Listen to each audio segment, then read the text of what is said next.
I felt harassed, but I didn't know if it was the sort of harassment you could report. It was really scary because I was alone just in that moment. There was sort of one person left who was looking directly at me when the notification came through.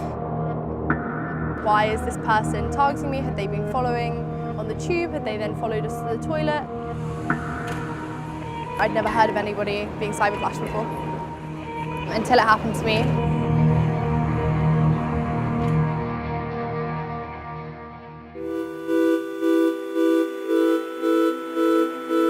So cyberflashing is where women receive pictures of male genitals on their phones using different types of messenger functions and via AirDrop. Actually, it's not always that common to know about your AirDrop setting. You can find it obviously by going into settings, and so mine is set to everyone, and it means that I can receive images and files from people around me. You've just sent me an image and I have to see it and look at it as part of the decision to decline or accept it. The number of cases have increased massively over the last few years, but for all that those numbers are increasing, they remain relatively small. But that's because we also know that this is going largely unreported.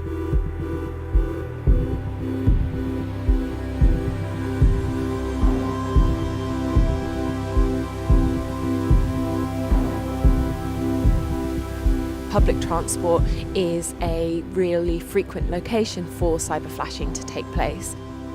Men and women together in a space of quite close proximity. It can also happen in bus stations, in cafes. It could happen anywhere. So the station was quite busy. I think it was a Saturday night, so there were lots of people around. My parents and I like to go to musicals a lot, so we'd kind of gone to see Hamilton and we'd had a really nice evening. I sort of felt a notification coming in. You see like a tiny preview on AirDrop where you can either accept or decline the image. I saw it was an image of a man's genitals. I just declined it immediately. I kind of felt violated, a bit shaky and a bit like taken aback that like somebody had sent me something that was quite explicit. After declining, I sort of looked around to see people sort of in the immediate concourse. When the next notification came in, there was sort of one person left who was looking directly at me when the notification came through. If I had have been alone, I would have been a lot more intimidated by someone just deliberately targeting me again repeatedly. My dad was kind of like, well, you should report it, but I was kind of like, it was weird, but was it like something that I could report to police? I didn't know if it was big enough to report, whether it was perhaps a waste of police time. The fact that I didn't have any information, I didn't have any way of like tracking the phone that it had come to because I didn't accept the image.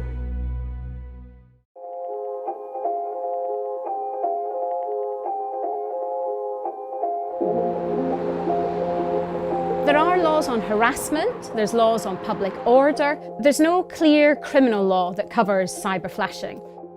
A woman gets the image, it comes up, say, on her phone, and she just rejects it. So there's no evidence as to who sent it, and this is where the police find real problems. There are some instances where the police have taken action. Sometimes this has been because the cyber flasher has done this a number of times, so the police have evidence across lots of different people. There are examples of where women have texted the British Transport Police. Transport Police have stopped a train and apprehended someone for doing this. The law is often very slow to catch up with technological change.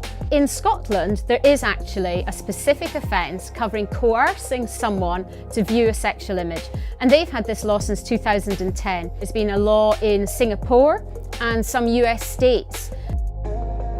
Clear criminal law covering cyber flashing would be helpful. Victims would know it's a criminal offence, the police would know, prosecutors would know, and it'd be much easier to take action.